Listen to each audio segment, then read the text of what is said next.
Hi friends, చూడండి friends, దీని గురించి మీకు చెప్పాలి. ఈ కవర్లో ఉన్న చిన్న గుడ్డముక్క చిన్నదే అండి. దీని గురించి మీకు చెప్దామని వీడియో చేస్తానండి. ఇది ఏంటిదంటే, నిన్న మేము అక్కడికి వెళ్ళినామండి. విజయవాడ కనకదుర్గ టెంపుల్కి వెళ్ళినాం. విజయవాడ కనకదుర్గ టెంపుల్కి వెళ్ళి అమ్మవారి చీరలని అమ్ముతారు కదా ఫ్రెండ్స్. ఆ చీరలో ఇంత బంధంగా ఈ కవర్ నిండా ఈ చీర అని చిన్న ముక్కని మొత్తం పేపర్ తోటి కవర్ మందంగా పెట్టి ఈ కవర్ నిండుగా ఇంత దొడ్డుతోటి పెట్టి ఇచ్చిండ్రండి. ఇక తర్వాత ఓపెన్ చేసి బాగుంది కదా చూద్దామని ఓపెన్ చేసి చూస్తే ఇంతనే గుడ్డ ముక్క, చిన్న గుడ్డ ముక్క చూడండి, ఇంత గుడ్డ ముక్క వచ్చిందండి. అయితే మనం అక్కడ కొనొద్దండి, బయటనే కొనుక్కొని పోవాలి.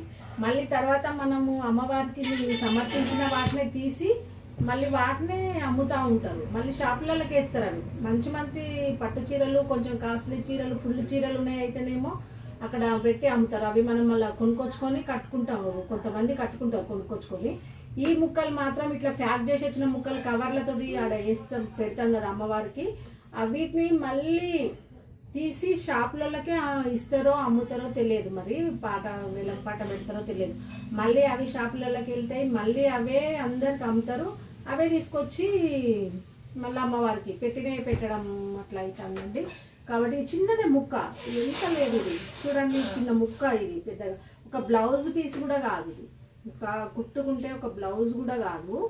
ఈ ముక్కలన్నిటిని ఇట్లా పర్ఫెక్ట్గా శారీ అనుకోవచ్చు తెలియని వాళ్ళు అయితే.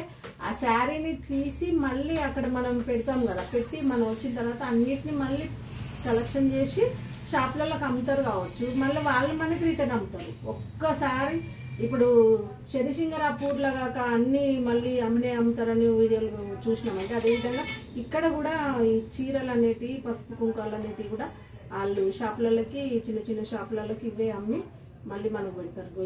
ఇదండి అక్కడ జరిగేది విజయవాడలోనైతే. విజయవాడ కనకదుర్గ దగ్గర ఇదే జరుగుతుంది.